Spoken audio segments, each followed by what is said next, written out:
Yesimni faollashtirishning 3 usuli mavjud. Lekin boshlashdan oldin qurilmangiz Yesim texnologiyasini qo'llab-quvvatlashiga ishonch hosil qiling. Birinchi usul Globi platformasi orqali faqat Apple qurilmalari uchun ishlaydigan eng tezkor usuldir.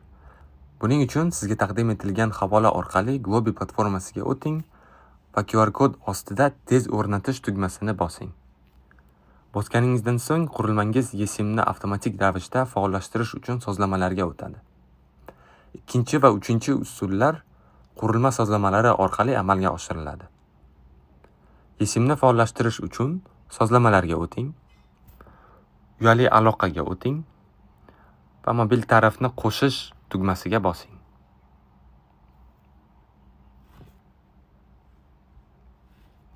Agar ikkinchi qurilmani ishlatish imkoni bo'lsa, olingan QR kodni skanerlang. Agar buning iloji bo'lmasa, ma'lumotlarni qo'lda kiritish uchun pastdagi tugmani bosing. Keyin sizga taqdim etilgan manzil va kodni kiriting.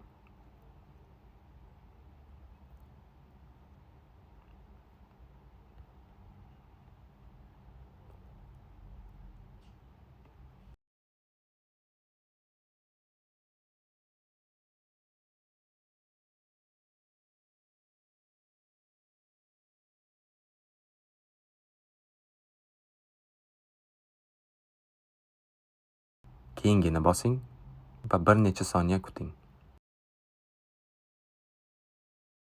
Keyingini bosing va bir necha soniya kuting.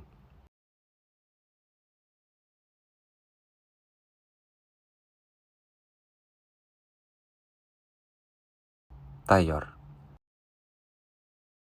Yesim faollashguncha bir necha soniya kutib turing.